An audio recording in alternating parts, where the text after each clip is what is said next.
Madame, bonjour, monsieur, bonjour et bienvenue dans cette édition.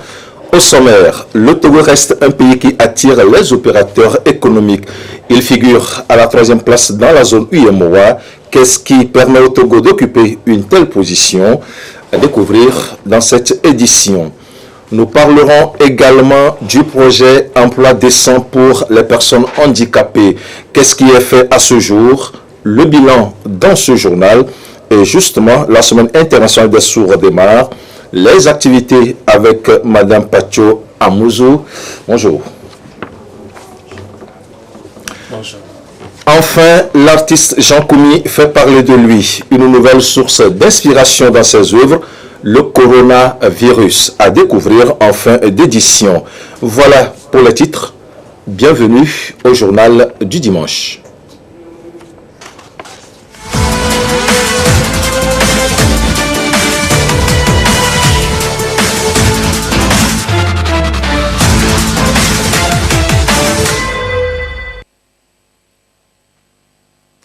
Le Togo se distingue une nouvelle fois sur l'échiquier international en matière d'attraction des investisseurs. Un récent rapport le place au 3e rang des pays les plus attractifs des investissements en 2020 dans l'espace UEMOA. Pendant ce temps, il récolte aussi déjà les retombées du rebasage de son PIB. Christ Abedinou et Medina Salami pour des précisions. Avec environ 2% des intentions d'investissement des chefs d'entreprise africains, le Togo peut se féliciter d'avoir engagé d'audacieuses réformes pour améliorer le climat des affaires. Malgré la crise sanitaire liée au Covid-19, il vient d'être classé 3e au rang des destinations privilégiées de l'espace UEMOA où les grands patrons d'entreprises voudront investir. Le rapport est publié par Africa CEO Forum et le cabinet Deloitte sur l'index d'attractivité des investissements en Afrique 2020. Comme critère de classification, les interrogés ont répondu à la question de savoir les pays africains qui leur semblaient les plus attractifs pour y investir à l'heure actuelle. Le but visé par cette étude est de donner un aperçu de la volonté d'investissement des dirigeants du secteur privé africain et qui n'est pas destiné à analyser les conditions d'investissement ni la facilité de faire des affaires dans les pays en question, soulignent les auteurs de ce rapport. Ce positionnement renforce le Togo dans ses efforts de donner un nouveau souffle à son économie. C'est dans cette logique d'ailleurs que le pays a procédé au rebasage de son PIB. Et il jouit déjà des fruits de ce passage au nouveau système de comptabilité en accord avec les méthodes actuelles de compte des grandes institutions internationales. Le PIB est réévalué, la situation de la dette et le taux de pression fiscale sont revus. De 3 216,8 milliards de francs CFA dans l'ancien système de comptabilité nationale, le PIB du Togo en 2019 est passé à 4 230,6 milliards de francs CFA dans le nouveau système. Et pour 2020, les précisions actualisées se chiffrent à plus de 4 milliards de francs CFA. Ces retombées du rebasage du PIB, nous renseigne-t-on, sont dues à l'amélioration des sources de données avec une large couverture des cibles, surtout des activités informelles qui n'étaient pas suffisamment prises en compte dans l'ancien système. Le Togo, par ce mécanisme, améliore son taux d'endettement et le solde budgétaire rapporté au PIB. Dans les détails, le taux d'endettement est passé de 68,3% à 51,9% en 2019. En prévision pour 2020, ce taux est attendu à 51,8%, bien en dessous de la barre des 70%, seuil critique dans l'UEMOA. Et dans cet espace, faut-il le rappeler, le pays a respecté tous les critères de convergence de premier rang. La modernisation de l'agriculture au Togo a eu un impact considérable sur la production agricole, une action rendue possible par le programme de productivité agricole en Afrique de l'Ouest PPAO, financé par la Banque mondiale et l'État togolais. Qu'est-ce qu'on peut retenir de ce projet innovant et quel a été son impact sur les actions du secteur agricole? Des précisions dans ce dossier de Kwasiglé, le récit de Eli Agba Nyandao. Le programme de productivité agricole en Afrique de l'Ouest, PPAO, mis en œuvre au Togo a facilité l'accès des producteurs aux technologies développées ainsi qu'aux semences certifiées et touché environ 42 911 transformateurs et producteurs. Ceci avec au moins 3 521 tonnes de semences certifiées. La production de ces semences certifiées est passée de 1260 tonnes en 2012 à 2400 tonnes en 2019. La modernisation du secteur agricole a permis à l'agriculture togolaise d'améliorer ses rendements, surtout en ce qui concerne les céréales, avec un accent sur le maïs, première céréale la plus utilisée au Togo. Le PPAO a contribué à la réhabilitation des bâtiments et à la fourniture des équipements performants. Il a également permis aux différents instituts et centres de formation agricole d'améliorer leur capacité de prestation de services. Il s'agit entre autres de l'Institut togolais de recherche agronomique ITRA, l'Institut de conseiller d'appui technique ICAT et de l'École supérieure d'agronomie ESA. Il a appuyé 117 cadres agricoles, généré 18 nouvelles technologies et en a diffusé 12. Par ailleurs, 650 écoles des agriculteurs ont été créées, à l'intérieur desquelles les paysans se sont appropriés les technologies mises en œuvre dans le cadre du projet. Au Togo, ce programme est lancé en décembre 2011 et est financé à près de 9 milliards de francs CFA par la Banque mondiale et l'État togolais avec un fonds additionnel estimé à environ 6,7 milliards de francs CFA. Grâce aux actions du PPAO sur le terrain, 9 agriculteurs togolais sur 10 ont été touchés par les technologies diffusées. Aussi, l'accès au matériel génétique amélioré et le développement du système semencier viable rendu facile et accessible. 613 610 bénéficiaires touchés par le projet, dont 250 199 femmes. Aujourd'hui, 87% des producteurs ont connaissance des technologies diffusées par le PPA au Togo et 304 547 hectares de superficie sont couvertes par les nouvelles technologies. Il faut aussi retenir que l'espérance de vie des Togolais a augmenté de 3 ans. C'est ce qu'indique le récent rapport sur le développement humain du Programme des Nations Unies pour le développement PNUD. À quoi cela est-il dû? Marie-Réna Bétan nous en parle dans ce dossier présenté par Lucas Si.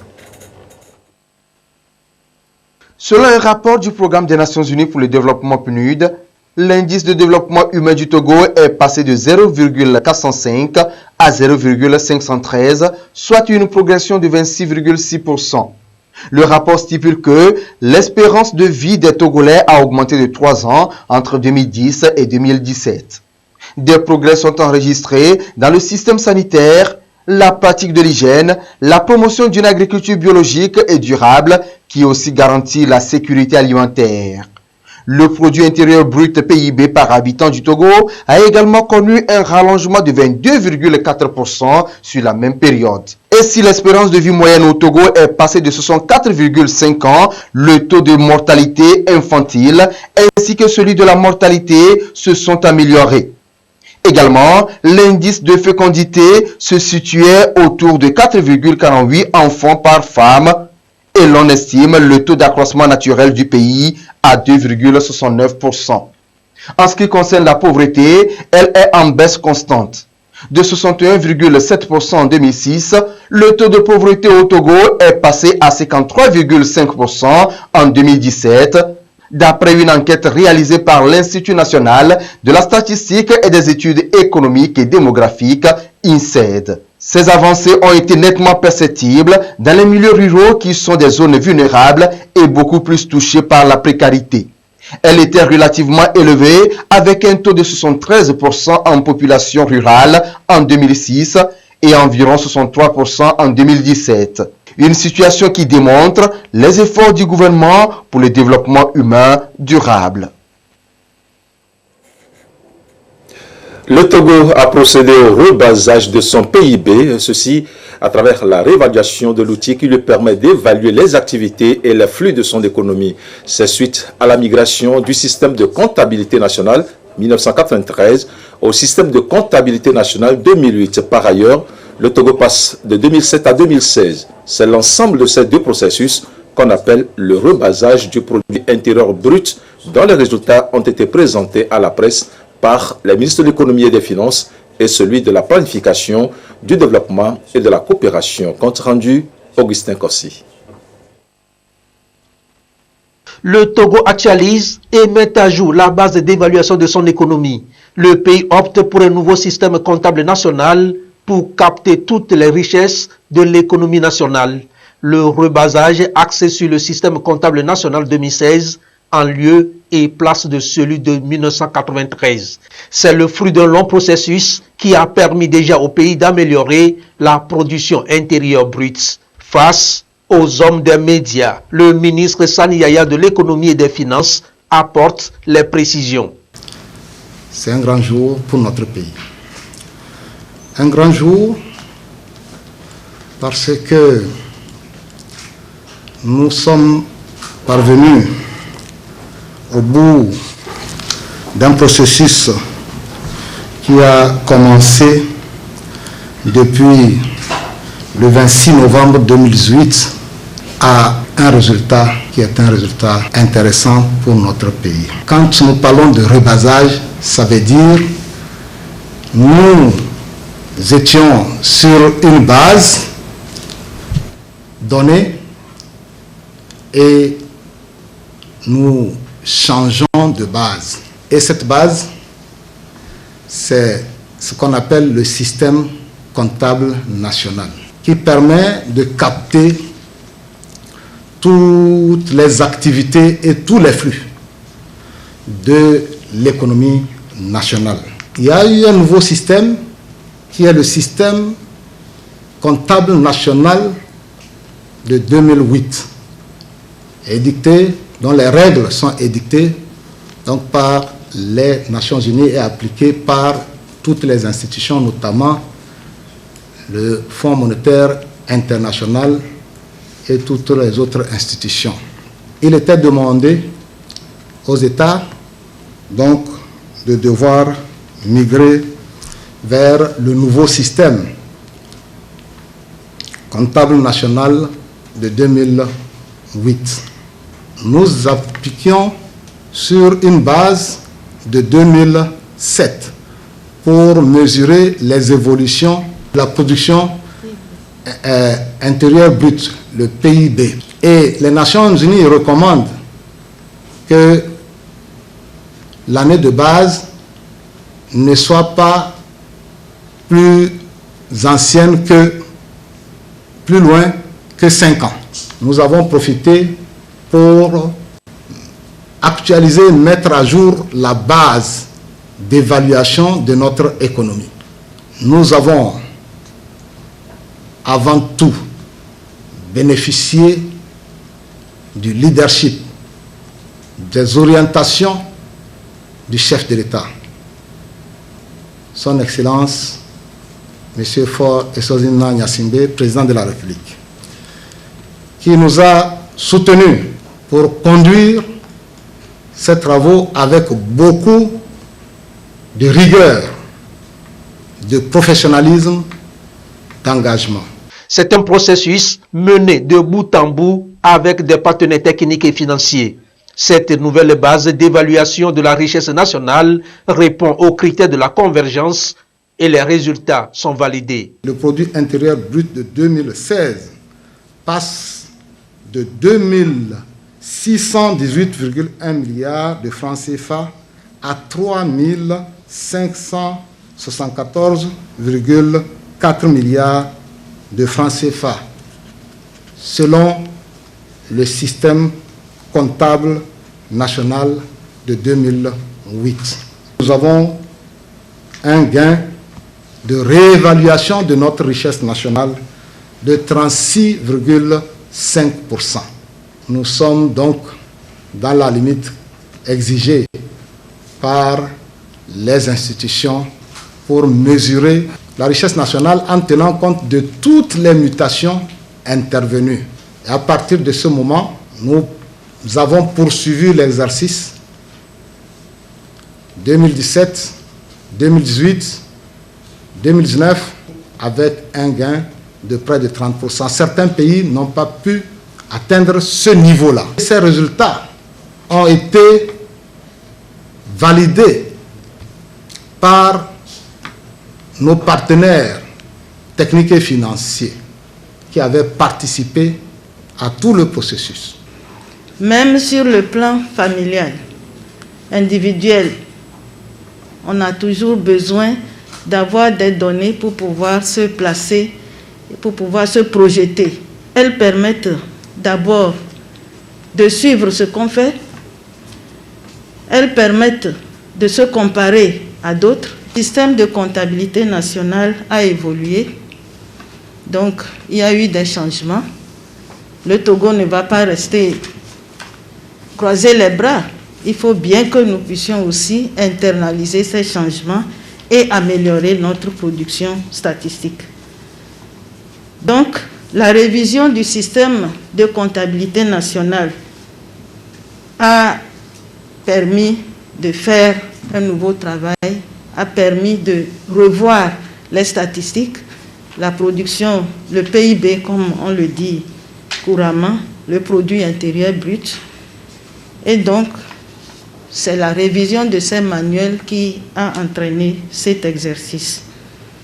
Disons que le Fonds monétaire et d'autres institutions internationales ont engagé la révision de plusieurs manuels depuis un certain nombre d'années. Et justement, pour pouvoir prendre en considération les évolutions économiques, sociales, environnementales constatées. C'est un outil qui permet donc l'amélioration des performances économiques et l'évaluation de la richesse nationale de façon exhaustive. À partir de cette réévaluation, cette nouvelle base de notre richesse, nous déterminons au moins sur une période de 4 ans, 2016, 2017, 2018, 2019, nous nous sommes appuyés sur ce qu'on appelle la méthode des comptes rapides. Dans ce genre d'exercice, c'est ça, parce que les prévisions actualisées de notre richesse nationale pour l'année 2020 se chiffrent donc à 4 399,9 milliards de francs CFA contre 3 322,3 milliards de francs CFA selon l'ancien système, le SCN 93. Le taux d'endettement est mesuré par le rapport de la dette, le stock de la dette, l'encours de la dette sur le PIB, la richesse nationale. Et les normes que nous nous sommes fixées, nous, ici, dans l'UMOA, c'est 70%. Si on prend la dette de l'administration centrale, avec l'ancien système, nous étions à 78,7%. Mais avec le nouveau système qui a réévalué notre richesse nationale en tenant compte de toutes les activités, le nouveau PIB réévalué, nous devrions être à 58,5%. C'est un gain très important pour notre économie parce que nous avons une grande marge pour financer le développement de notre pays tout en respectant une politique d'endettement prudente.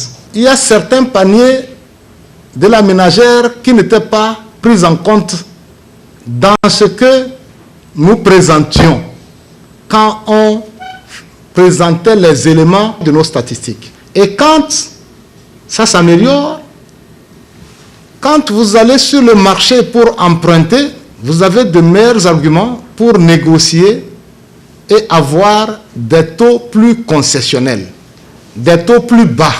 Ça veut dire qu'on paye en principe donc moins de charges d'intérêt.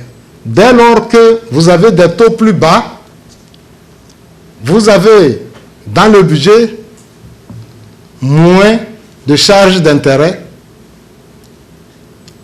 à payer et donc vous avez plus d'espace pour pouvoir financer le développement et le développement économique et social.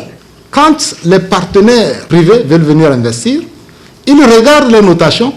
S'il n'y a pas de notation, ils regardent les principaux agrégats. Ils font leur évaluation du pays, de l'économie du pays, pour savoir si c'est un pays où ils peuvent venir investir. Et quand ça attire les investisseurs, l'activité économique se développe, il y a plus de création d'emplois. Le Togo s'engage, à travers le PIB réévalué, à poursuivre les réformes au niveau des politiques publiques et fiscales pour attirer plus d'investisseurs au profit de la croissance économique. À l'instant, les résultats du rebasage du PIB du Togo, un outil qui permet d'évaluer les activités et les flux de l'économie togolaise. Des infrastructures à usage commercial sont en cours de réalisation au Togo. L'initiative est portée par la Chambre de commerce et d'industrie du Togo, CCIT. Une délégation de la Chambre a effectué une visite de terrain afin de s'assurer de la bonne évolution des travaux. Suivez plutôt. Le cadre, on l'a voulu moderne au profit des transporteurs de la ville de Kara et de ses environs. La Chambre de commerce et d'industrie du Togo met à leur disposition cet ouvrage. Il devra contribuer à mettre un terme aux diverses tracasseries dont les conducteurs sont souvent objets. Régulièrement, on s'assure de la bonne exécution des travaux. Cette gare routière en construction est bâtie sur un espace de 10 000 m² où est pratiquement déjà construit les boutiques, le hangar d'embarquement, les sanitaires, la cour intérieure entièrement pavée, l'esplanade également. Et nous sommes en train d'exécuter en ce moment le bâtiment administratif qui regorgera également le restaurant de la gare routière. Au plus tard, février 2021, la gare routière sera entièrement achevée.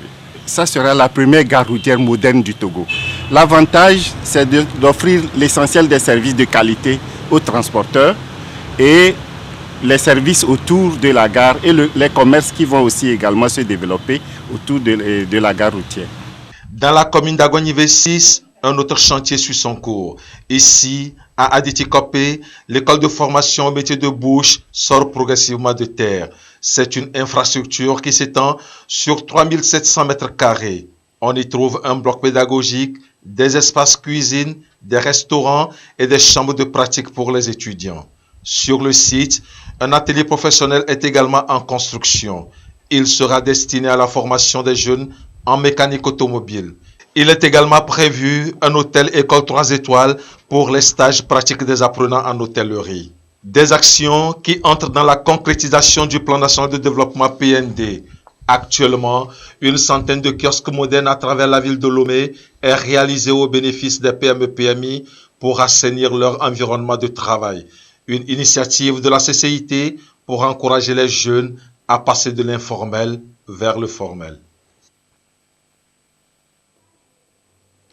Les fake news ou infox, on en parle dans cette édition, un phénomène aux effets dévastateurs dans la société. À Palimé, la haute autorité de l'audiovisuel et de la communication mène avec les professionnels des médias et acteurs de la société civile une réflexion pour asseoir un cadre réglementaire en vue de mieux les combattre. Le compte rendu de Isaka Aruna, présenté par Abiri Nyazimbe.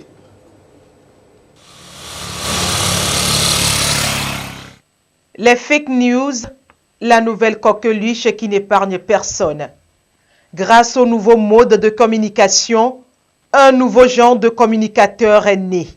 Ces assoiffés de scoop diffusent et inondent chaque instant la population d'informations, souvent fausses, avec des conséquences désastreuses sur les individus, mais également sur la société. Ici, la haute autorité de l'audiovisuel de la communication HAC fournit les armes nécessaires aux professionnels des médias et à la société civile pour mieux débusquer ces fausses informations. Il y a en tout cas 7 types de fake news, 7 types sont placés en 3 éléments clés qui sont la désinformation, la mésinformation et la malinformation. Et donc on va essayer d'expliquer tous ces éléments aux collègues afin qu'ils puissent comprendre un peu comment les fabricants des fake news arrivent à monter leur histoire et comment nous aussi, de façon sans le vouloir, nous pouvons créer des fausses informations.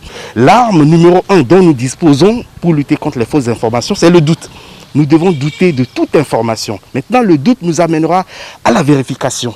S'inscrivant dans sa mission de régulation du secteur des médias, la HAC veut, à travers cette initiative, engager la responsabilité de ces hommes de médias et acteurs de la société civile sur ce phénomène de fake news. Notre souci est, à travers ces échanges que nous allons avoir, de permettre même à la HAC de pouvoir initier une législation en matière de lutte contre les fake news.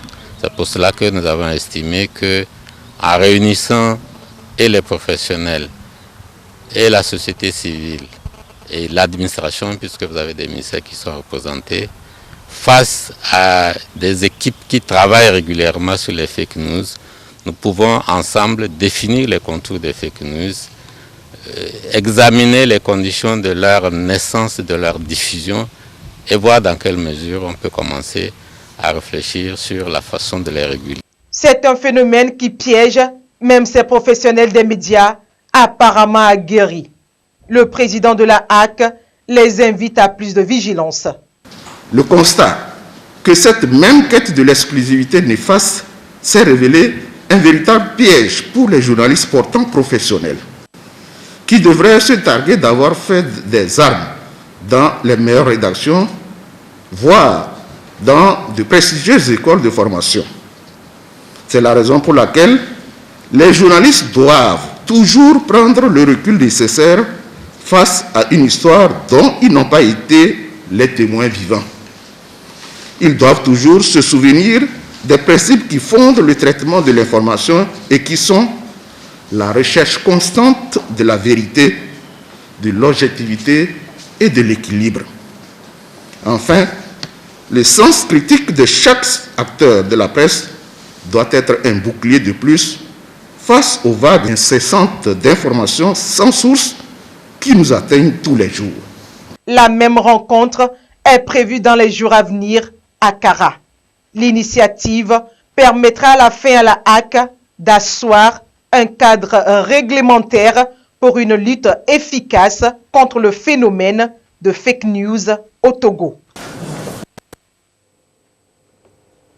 Et du côté de la ville d'Atatpamé, l'association Action Égalité de Chance pour tous a tenu une rencontre destinée à évaluer le projet Emploi décent pour les personnes handicapées. Il s'agit de voir ce qui est fait, relever les forces et les faiblesses pour repartir sur de nouvelles bases. Le compte rendu, Silver Aboudjou.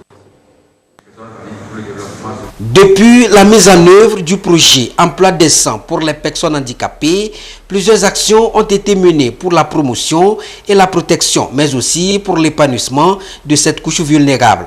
Après donc 3 ans d'exécution de ce projet, les acteurs impliqués, notamment organismes professionnels et syndicats, évaluent le chemin parcouru pour mieux relever le défi sur le terrain.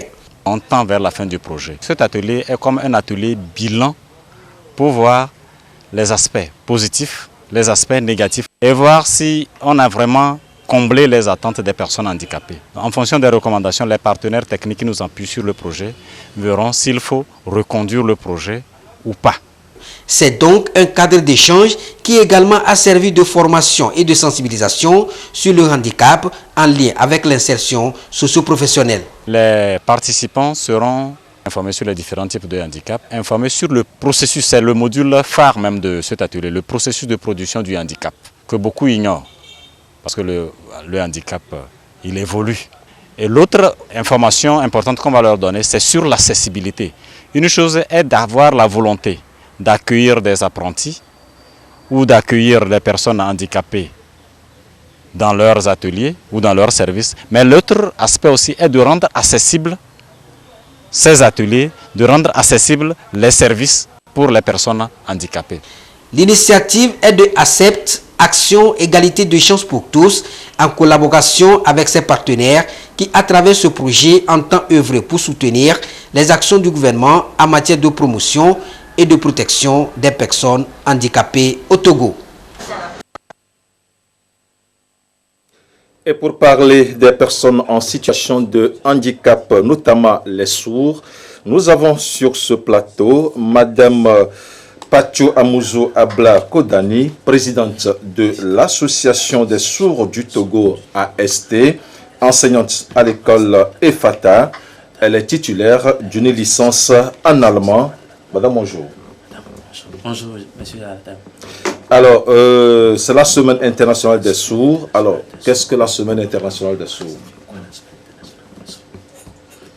Merci pour la question. La Semaine internationale des sourds, c'est la semaine qui parle de la personne sourde. Et on a des objectifs qui sont fixés. Et pendant cette semaine, nous avons l'objectif comme la sensibilisation des personnes sourdes sur leurs droits et la formation des interprètes pour pouvoir les accompagner. Alors, c'est toute une semaine. Quel va être le thème de cette année? Le thème de cette année, pour l'année 2020, c'est réaffirmer les droits humains des personnes sourdes. Alors, pourquoi vous voulez réaffirmer les droits humains des personnes? Est-ce à dire quelque part, les droits ne sont pas respectés? Oui, en fait, à vrai dire, les droits sont respectés. Nous avons compris qu'il y a eu une marginalisation et des gens n'ont pas vraiment compris. Ils ne savent pas que la personne sourde a besoin d'être accompagnée. Et donc, nous voulons réaffirmer ces droits pour permettre à la population de pouvoir les accompagner. Alors, certainement, il y a des activités qui sont prévues tout le long de la semaine. Alors, quelles sont les activités? Les activités pour cette semaine internationale 2020, c'est d'abord, comme nous le faisons aujourd'hui, lancer cette activité, cette semaine. Nous allons aussi sensibiliser la population et réaliser des plaidoyers auprès des autorités pour la prise de décisions de l'accompagnement efficient des personnes sourdes. Alors, justement, c'est là des activités, mais l'association existe, elle s'occupe des personnes sourdes. Alors, l'État contribue-t-il vraiment? Est-ce que l'État vous aide dans toutes les actions que vous menez? Oui, oui. L'État a fait beaucoup de choses pour nous. Par exemple, si nous prenons au niveau de l'action sociale, l'État a créé la direction des personnes handicapées. Et l'État a accordé des subventions aux écoles spécialisées et même à la fédération, la fêtière, où nous sommes membres. Ok, là, c'est la semaine. Avez-vous un message à l'endroit des autorités, des parents et des personnes sourdes, des partenaires? Oui, oui. Nous avons des messages. D'abord, ce que nous voulons, c'est de féliciter l'État pour tout ce qu'il fait et avoir demandé à l'État de nous accompagner pour la formation des interprètes pour pouvoir soutenir et accompagner des personnes sourdes. Parce que c'est ce qui nous rend accessibles, la société. Et pour les autorités de la télévision, nous ne manquons pas de mots pour leur dire merci. Nous manquons vraiment de mots pour leur dire merci pour tout ce qu'ils font pour nous. Alors, à l'instant, Madame Patio Amuzo Abla Kodani, je rappelle qu'elle est présidente de l'Association des sourds du Togo. Elle est enseignante à l'école EFATA. Et je rappelle qu'elle est titulaire d'une licence en allemand. Madame, merci.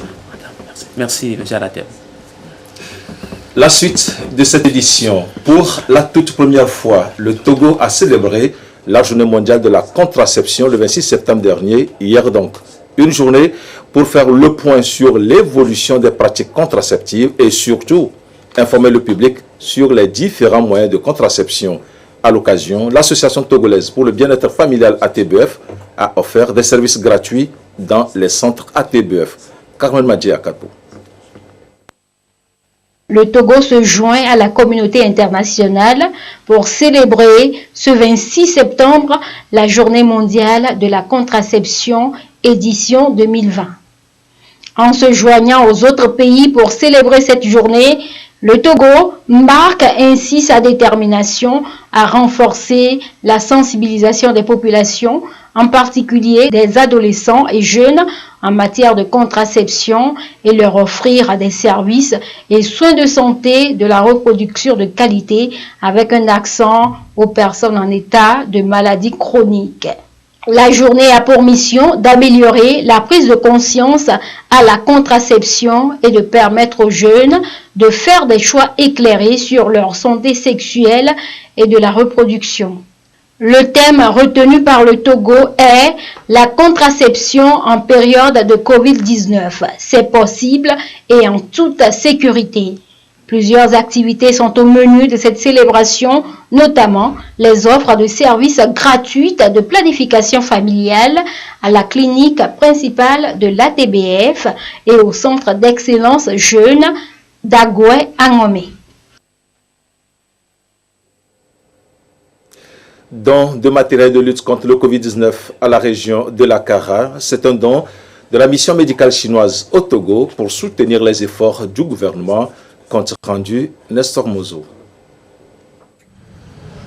La mission médicale chinoise au Togo, aux côtés des autorités locales de la région de la Kara, pour les appuyer en matière de lutte contre le coronavirus. Dans ces cartons qu'elle leur a offerts se trouvent des masques, des gants et du matériel de désinfection, le tout évalué à 5 millions de francs CFA.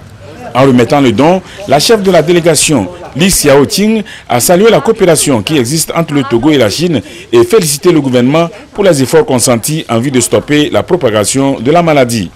Pour les bénéficiaires, c'est un appui de taille qu'ils ont obtenu. Ça va beaucoup aider le personnel dans la lutte contre la Covid-19 et aussi ça permet en partie d'utiliser aussi par certains patients au besoin. Donc nous saluons vraiment ce don que nous venons de recevoir à travers le comité local de gestion contre la Covid-19. Et à ce titre, nous disons encore une fois merci à la mission chinoise. Au niveau de la région, tout ce que la Chine fait en termes d'appui technique et médical n'est plus à démontrer. Vous savez, depuis une trentaine d'années, la Chine est présente dans notre région. Elle est présente essentiellement au niveau du Sahel Karatumde, où il y a des équipes qui sont directement là, qui appuient les services. Donc il y a des spécialistes. Donc c'est tout simplement pour dire merci à tout ce qui est fait pour rehausser le niveau des soins dans notre région. Le préfet de la COSA, Badiba Bakali, a joint sa voix à celle du directeur régional de la santé de la Kara pour remercier la Chine pour les appuis multiformes qu'elle accorde au Togo. Concernant la situation du Covid-19, à la date du 25 septembre, la région de la Kara a recensé 181 cas confirmés. 168 personnes ont été guéries, 29 sont encore en soins et 4 ont malheureusement perdu la vie.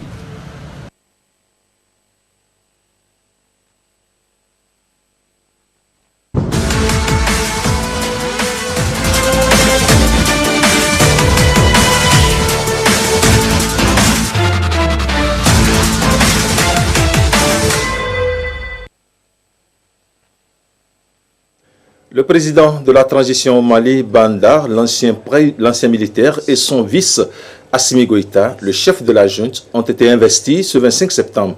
Une investiture qui marque le début d'une transition de 18 mois proposée par la junte qui a renversé le président Ibeka. Mais il reste un inconnu, un premier ministre civil, pour que l'équipe soit au complet. Conditions exigées par la CEDEAO pour lever les sanctions. Quels sont les grands chantiers qui attendent la nouvelle équipe? Décryptage, Augustin Corsi. Ce sont les premiers pas et les premiers actes pour un retour à la normale au Mali. Un mois après la chute du président Ibrahim Boubacar Keïta, Bandao prend les commandes du pays pour une transition de 18 mois. Peut-être la fin d'un feuilleton politico-militaire sur fond de pression diplomatique depuis la prise du pouvoir par la junte le 18 août dernier. Peut-on s'attendre à un allègement conséquent, voire une levée progressive ou totale des sanctions imposées par la CEDEAO? L'organisation sous-régionale souhaite une transition de 12 mois conduite par des civils. Mais la junte propose une transition de 18 mois à 3 têtes. Un président, l'ancien militaire Bandao, un vice-président Assimi Goïta, le chef de la junte, et un premier ministre qui va être nommé par le président. Selon la charte, Les militaires vont s'occuper de la défense, de la sécurité et de la refondation de l'État. Le colonel Assimi Goïta est appelé à remplacer le président en cas d'empêchement. La CEDEAO va-t-elle avaler la pilule? La personnalité de Ba Ndao semble rassurer l'institution communautaire, mais les sanctions demeurent maintenues. La tâche qui attend Ba Ndao s'annonce alors extrêmement délicate. Trouver un premier ministre qui fait l'unanimité et accepté par la CEDEAO. 18 mois pour crever les abcès et panser les plaies. La transition devra aboutir à des élections générales et à la restauration de la paix au Mali. Autre dossier qui devra préoccuper le nouveau président, l'accord d'Alger. Mais Ba Ndao est réputé hostile à cet accord, estimant comme bon nombre de Maliens qu'il contient des germes de la partition du pays. Entre la coalition des mouvements de l'Azawad, très pointueuse sur les garanties, des voisins comme l'Algérie inquiète de l'accord d'Alger, une CEDEAO très exigeante sur les principes démocratiques et un mouvement de l'opposition qui n'entend pas être le dindon de la face, l'ex-officier de l'armée de l'air malienne, Ba Ndao, devra user du bâton et de la carotte. Le pays subit aussi les contre-coups des conflits et guerres dans la région sahélo-sahélienne. L'absence de l'État au nord, les questions des Touaregs et le renforcement de la lutte contre le terrorisme. Ba Ndao doit savoir coopérer d'abord avec les amis de la médiation, l'Union africaine, l'Union européenne, la CEDEAO, la France et les États-Unis, puis avec les groupes islamiques proches de l'Ansadine.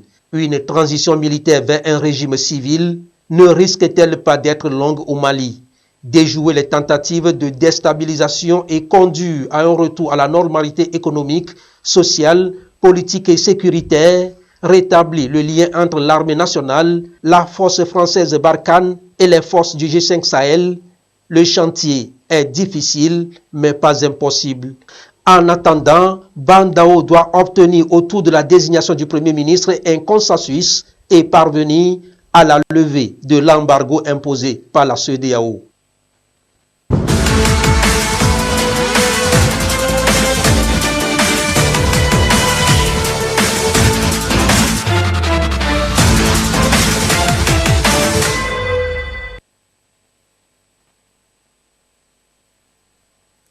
Pour la promotion de l'équité hommes et femmes en matière foncière en milieu rural, des acteurs impliqués, notamment maires, chefs traditionnels et ONG, s'approprient à Tatouamé le code foncier et domanial. Une formation pour leur permettre de cerner les enjeux et mieux jouer leur partition sur le terrain en matière d'application. Le compte rendu, Silver Aboudou.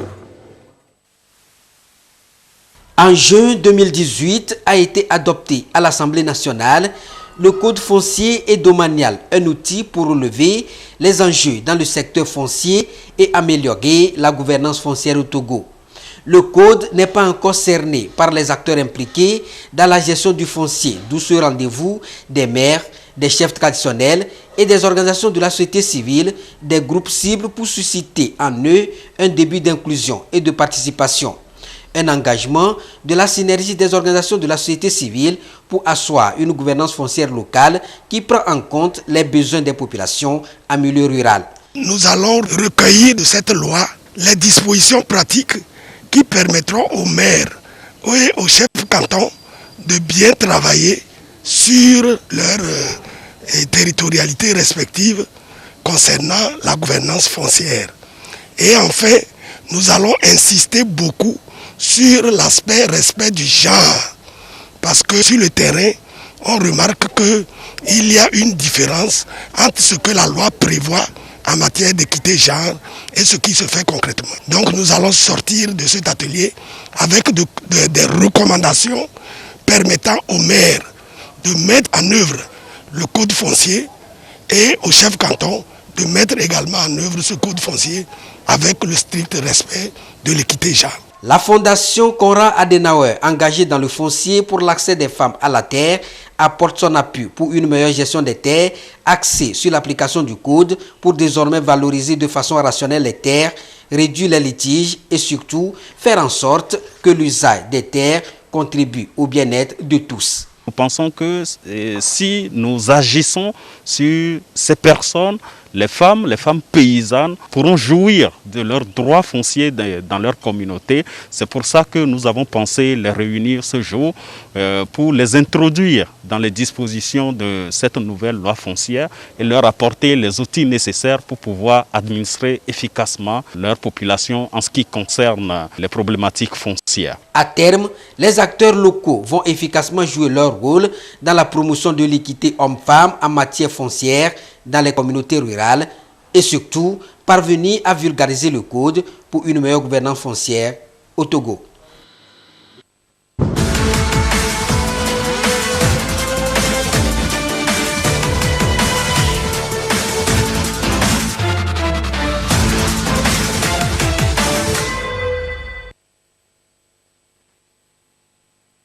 L'engagement des jeunes dans l'éradication du mariage précoce récompensé, violences physiques, sexuelles et psychologiques, cas de suicide ou de décès, scolarité arrêtée, autant de mots qui découlent des mariages dont sont victimes les enfants.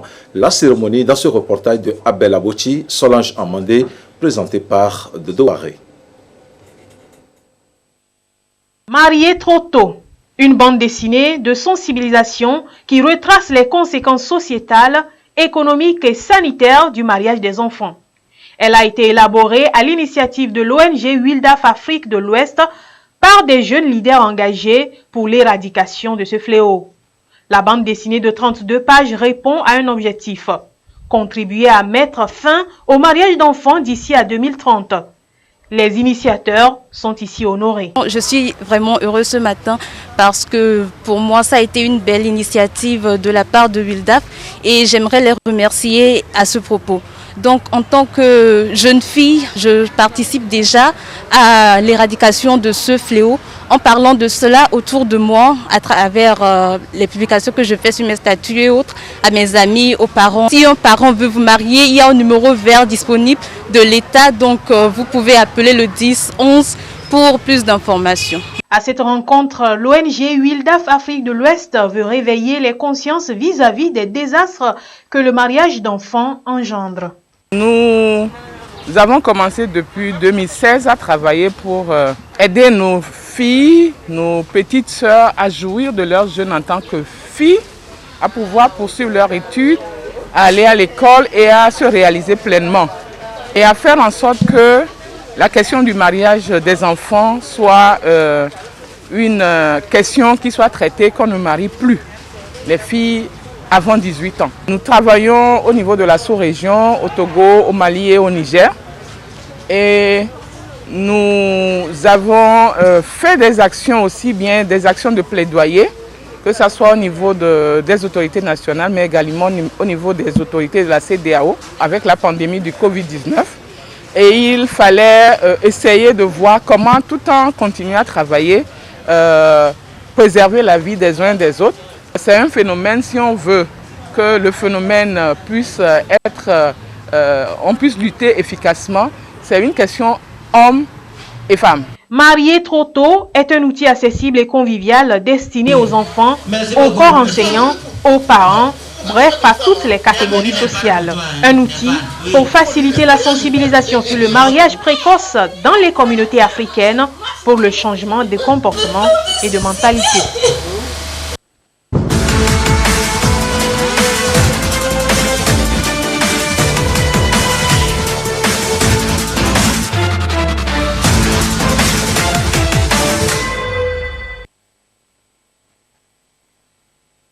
La conservation du Koutamakou, le pays des Batamariba, au cœur d'une rencontre à Nadoba.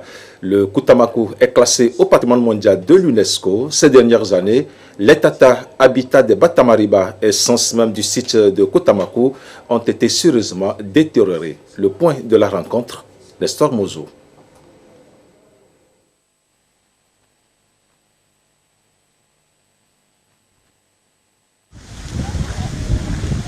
Les Sakiens ou Tata, on les retrouve au Togo dans la localité de Nadoba, peuplée des Tamberma, encore appelés Batamariba. Les Sakiens constituent l'habitat de ce peuple et sont construits en forme de forteresse. L'authenticité de cet habitat a amené l'UNESCO à l'inscrire en 2004 au patrimoine mondial à travers le site de Koutamakou. Les grandes pluies de 2018 ont entraîné l'effondrement de certains sakiens. Cela a amené les principaux acteurs de la conservation du site de Koutamakou à réagir en élaborant un projet pour améliorer l'état justement de la conservation de ce site et en plus encourager l'autonomisation des communautés impliquées dans la gestion du site. C'est ce projet qui fait l'objet de cette rencontre. Le projet comporte plusieurs activités. La première activité consiste à faire l'inventaire et la cartographie des attributs des Sikiens qui contribuent à la valeur universelle exceptionnelle du site du Koutamakou. Donc, dès qu'il y a un dégât ou un élément qui touche à la sensibilité de cette valeur universelle exceptionnelle, il faut rapidement qu'une action soit menée pour pouvoir, un temps soit peu, remédier à la situation qui a été créée. Nous ferons la cartographie du périmètre du site et définir sa zone tampon. Ensuite, il y aura un chantier participatif où nous allons impliquer toute la communauté. Ce chantier participatif, nous allons identifier une taquenta qui est dans un état de dégradation. Donc, on invite les communautés à pouvoir parler des techniques traditionnelles de conservation qui existaient. Après cette activité, il y aura maintenant le renforcement des capacités de l'équipe de gestion sur l'état de conservation. Une autre activité va consister à l'actualisation du plan de gestion du site. Tout ce travail sera fait avec le concours de l'UNESCO et d'autres partenaires comme l'école du patrimoine africain basée à Cotonou au Bénin. Ça fait 10 ans que l'école du patrimoine africain intervient sur ce site-là. Nous surveillons avec beaucoup d'attention l'évolution du site qui nous permet chaque fois et à chaque moment donc de faire des interventions aux besoins. Il y a 2 ans, nous avons été sollicités par l'UNESCO pour faire partie d'une mission d'urgence au Koutamakou parce que des Sikiens, donc l'habitat traditionnel, seraient tombés à la suite de fortes pluies. Nous nous sommes rendus compte de l'ampleur des dégâts. Le projet Amélioration de l'état de conservation du site de Koutamakou est financé en grande partie par le gouvernement norvégien. Il sera exécuté sur une période d'1 an. La directrice du patrimoine national, Mme Lucie Tidjouguna, a remercié les partenaires du projet pour leur accompagnement. Elle a exhorté les participants à cette rencontre au sens du travail bien fait afin que l'inventaire des sakiens et des attributs de la valeur universelle exceptionnelle du site de Koutamakou soit un inventaire de qualité. Je vous l'annonçais en titre, il peint et sculpte les scènes de la vie, mais depuis un moment, c'est la crise sanitaire liée au Covid-19 qui l'inspire plus. Une manière pour lui de contribuer à la sensibilisation contre cette pandémie. Isaka Aruna et son équipe ont rendu visite à l'artiste Jean Koumi dans son atelier. Suivez plutôt. Amour, joie, espoir, des thèmes toujours présents dans ses œuvres. Après avoir rangé ses pinceaux un moment pour cause de Covid-19, Jean Koumi s'est trouvé une nouvelle inspiration. Sensibiliser sur la pandémie de l'heure dans ses toiles. Le rôle de l'artiste dans la société, c'est de sensibiliser la population. Pour moi, je n'ai que mon pinceau pour inciter la population à être conscient de ce que nous traversons. Donc je peins des tableaux en cette période pour parler du Covid-19, qui est une maladie assez grave. La propagation est là. On incite la population à se protéger. Porter des masques, c'est pour protéger votre propre santé. C'est pour protéger les autres qui sont à côté de vous. Lavez les mains partout où vous rentrez pour éviter cette propagation. Mes œuvres, je les poste sur WhatsApp, le Facebook, l'Instagram. Et je reçois pas mal de likes des gens qui trouvent que l'artiste est sensible à ce qui se passe actuellement. Les œuvres de Koumi sont caractérisées par une présence du cœur et des yeux. Il est vrai que nous traversons un moment très difficile avec le Covid-19. Mais j'ai continué par mettre dans mes œuvres des cœurs, des yeux. Parce que pour moi, les yeux sont partout. Ils nous regardent, ils nous surveillent. Et pour moi, les cœurs, c'est ce cœur que je dédie au monde entier qui symbolise l'amour, la joie, la paix. Il est vrai que l'humanité était dans un moment de difficulté, mais le cœur doit continuer à s'aimer, à aimer son prochain. À l'instar de tous les secteurs socio-professionnels, la création artistique reste fortement impactée par la crise sanitaire liée au Covid-19. Mais celle-ci est loin d'altérer l'imagination de Koumi. Il appelle ses collègues à se réinventer et à donner plus de valeur au secteur de l'art. Le Covid-19... personne ne s'y attendait. Mais la maladie, voilà, elle est là. Donc, c'est très difficile pour les artistes en cette période. Mais je cite tous les artistes à continuer à travailler, à s'inspirer de nouvelles inspirations. L'artiste a toujours un message à donner. L'artiste a toujours quelque chose à exprimer.